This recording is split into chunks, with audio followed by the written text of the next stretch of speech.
Canal Antena Gospel é com você, atualizando teu caminho de fé. Se inscreva e deixa o like então, juntos vamos espalhar essa canção.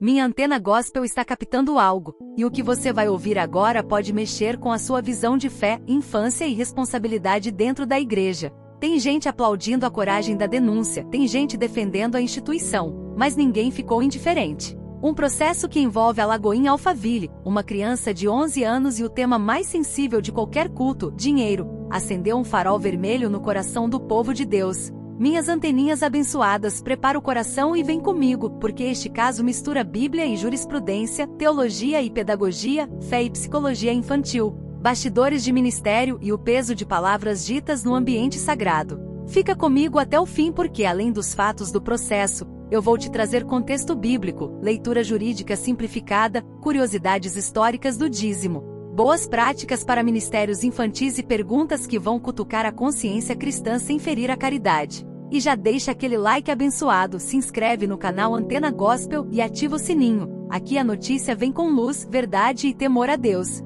A cena que estremeceu Alphaville. Segundo a ação judicial que corre na comarca de Atibaia, a mãe advogada relata que sua filha, com 11 anos, teria sido constrangida durante uma atividade do Ministério Infantil a entregar todo o dinheiro que possuía, R$16, sob a ideia de que quem não ofertasse estaria roubando Jesus. Relatos apontam que a aula bíblica teria passado por Malaquias capítulo 3, versículos 6 ao 10, aquele texto clássico que menciona roubar a Deus ao reter dízimos e ofertas. A narrativa descreve também a disponibilidade de meios eletrônicos como maquininha e peixes para contribuições até mesmo de menores desacompanhados. A irmã adolescente, ao perceber o peso da fala sobre roubar a Jesus, teria alertado a mãe por mensagem. A criança, tomada pelo medo, entregou tudo o que tinha, e o comprovante da retirada no mesmo dia foi juntado aos autos. O pedido de indenização aponta dano moral e restituição do valor doado, invocando a responsabilidade da instituição pelos atos de seus voluntários.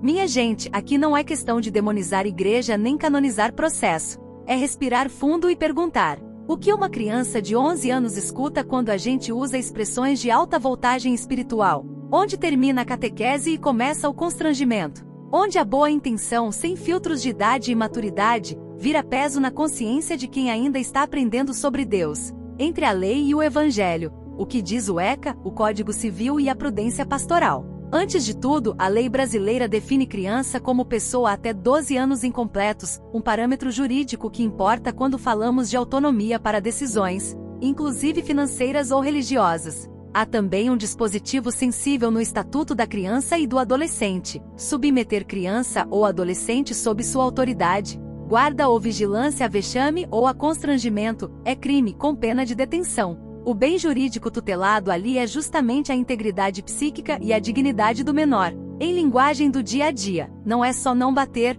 é também não apertar por dentro, não causar humilhação, não usar medo como ferramenta de controle. No civil, os artigos de responsabilidade são 2 faróis. O artigo 186 descreve o ato ilícito e a obrigação de reparar o dano. O artigo 927 amarra a responsabilidade de quem causa dano por ato ilícito, e em hipóteses definidas, reconhece a responsabilidade objetiva, sem discussão de culpa, quando a atividade cria risco para direitos de terceiros. Isso não é juridiquês para amedrontar, é gramática básica da convivência. Quem cria risco, zela redobrado. Quem fere, repara. Traduzindo para a nossa conversa de igreja, quando uma comunidade mobiliza voluntários e propõe práticas que podem afetar a subjetividade de crianças, ela precisa de protocolos claros, linguagem adequada à idade e supervisão adulta. Não é sobre proibir generosidade, é sobre proteger corações pequenos de pesos grandes demais. A Bíblia fala, mas a gente precisa interpretar com amor.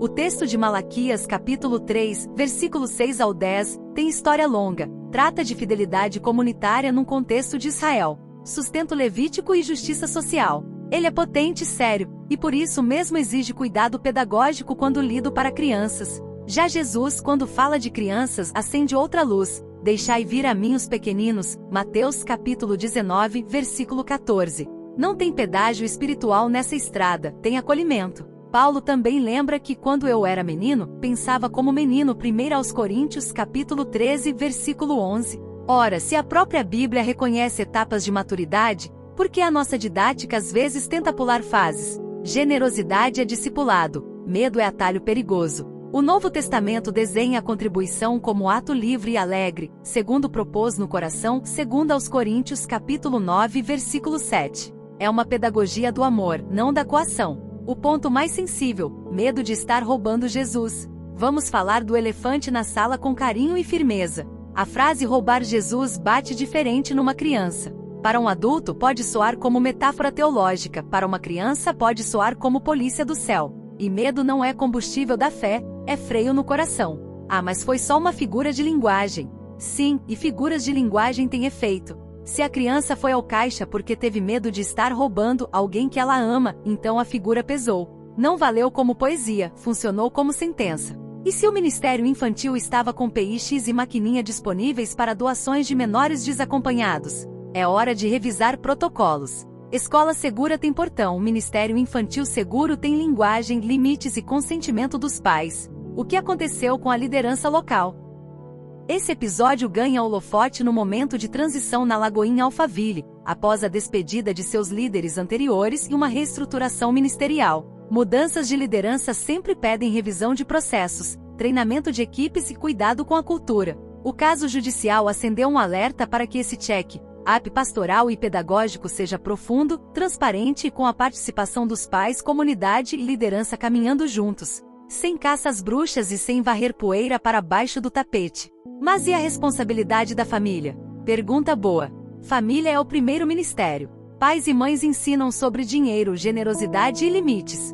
Eles autorizam, acompanham e idealmente participam. Mas quando a criança está sob a guarda momentânea da igreja, sala infantil, acampadinho, escola bíblica de férias, a instituição assume um dever de proteção. É guarda compartilhada, por assim dizer. E se há dúvida, volta nos faróis da lei. Não constranger, não humilhar, não pressionar psicologicamente.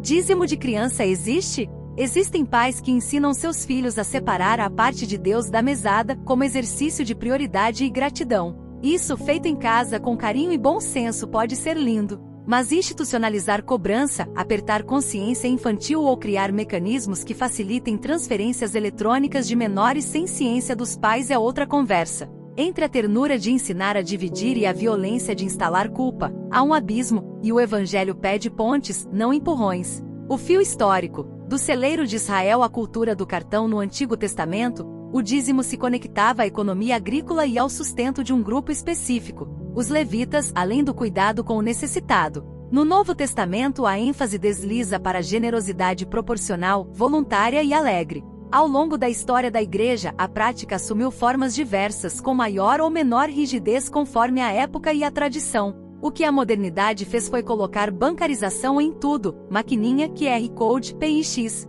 Isso pode acelerar o bem, missões, obras sociais, mas também pode banalizar a mística da entrega e criar zonas cinzentas quando falamos de crianças. O que os tribunais costumam observar em casos assim, sem entrar no mérito do resultado deste processo, isso é com a justiça, há padrões que costumam ser avaliados. Condição de vulnerabilidade. Criança é hipervulnerável por definição legal. Ambiente de autoridade. Sala infantil, professor, monitor. A fala do adulto tem peso multiplicado. Linguagem empregada. Termos que insinuem culpa moral ou espiritual podem caracterizar constrangimento. Responsabilidade institucional. Atos de voluntários, quando ligados ao serviço ministerial, podem atrair responsabilidade da entidade. Teoria do risco. Algumas atividades geram risco a direitos de terceiros e pedem cautela extra. Se o risco se materializa em dano, fala-se em responsabilidade objetiva.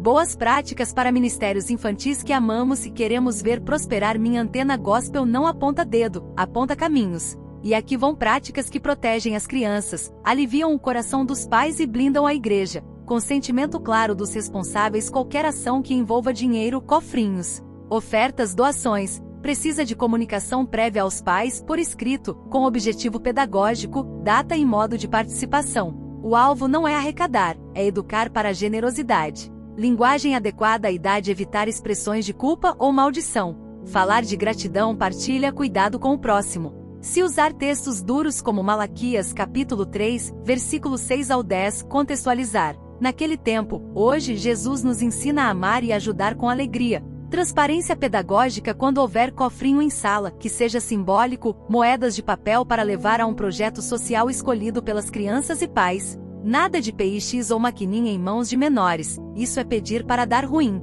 Formação de voluntários, treinar monitores não só em Bíblia, mas em desenvolvimento infantil, psicologia básica e legislação de proteção. Reforçar que ninguém aperta a criança por dentro para obter comportamento por fora. Ministério infantil não é mini culto de adultos, é jardim onde a fé aprende a respirar. Presença de pais e responsáveis, promover momentos com pais dentro da sala infantil para verem a metodologia.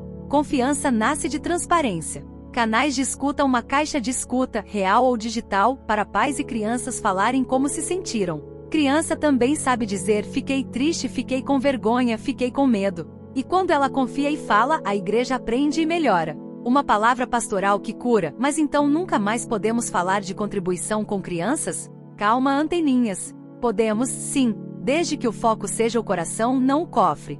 Jesus apontou a oferta da viúva, Marcos capítulo 12, versículos 41 a 44, para ensinar disposição interior, não para ampliar a arrecadação. Com crianças, a pedagogia é brincar de partilhar.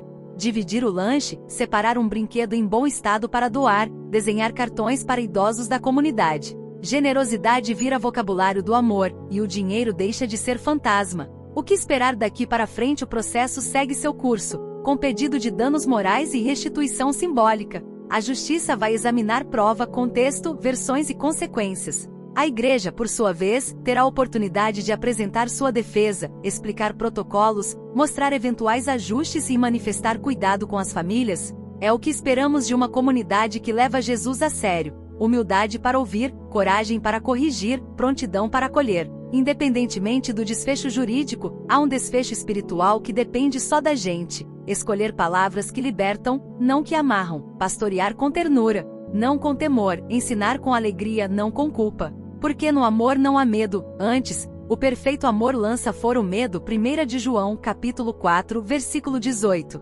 Bastidores que muita gente não comenta. O efeito púlpito invisível da sala infantil. Tudo que um adulto diz nesse espaço tem autoridade dobrada. Para uma criança, monitor de EBD e tio da salinha são quase pastores. O cuidado precisa ser triplicado. A tentação da meta numérica. Igrejas com projetos grandes, contas altas e muitos compromissos podem, sem perceber, transformar didática em call to action de doação. Quando a régua vira número, a linguagem endurece. Diagnóstico honesto salva ministérios. Redes sociais e o tribunal da opinião pública. Casos assim viralizam. O risco é a gente achar que barulho substitui arrependimento e reforma de prática. Não substitui. O barulho passa, o dano numa alma pequena pode ficar. A resposta cristã precisa ir além da nota oficial.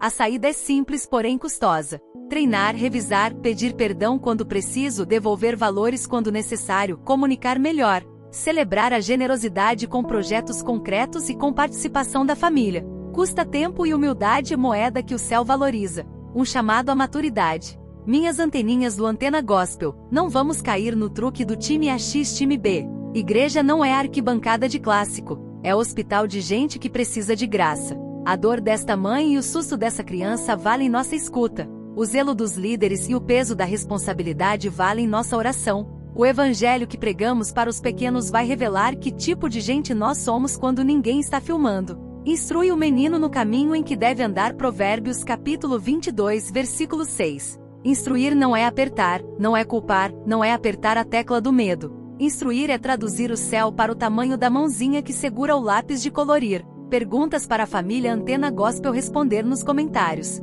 Ensinar generosidade a crianças é bíblico, mas como fazer isso sem evocar medo, maldição ou culpa? Ministério infantil deve falar de dinheiro? Se sim, em quais termos e com quais limites práticos? Donos de ministérios infantis, seus voluntários recebem informação sobre desenvolvimento infantil e legislação de proteção?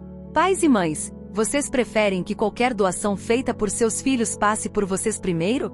Qual foi a experiência mais bela que você já viu de crianças praticando generosidade sem culpa? Encerramento com reflexão. No fim, tudo volta para Jesus. Ele nos mostra que o gesto vale pelo amor, não pela cifra. e que a criança é ícone do reino, não cofre do templo. Que nossas palavras, do púlpito à salinha, do roteiro de aula à conversa no corredor, sejam pontes de paz, e não estradas de pânico. Que a gente aprenda a falar obrigado com a mesma força com que às vezes pedimos ajuda. E que quando errar, porque todo mundo erra, peça perdão e faça diferente. Isso é evangelho em ação. Se essa reportagem te ajudou a pensar, deixa o like, compartilha com alguém que precisa ler isso e se inscreve no Antena Gospel. Aqui a gente ama a igreja o suficiente para querer vê-la mais parecida com Jesus.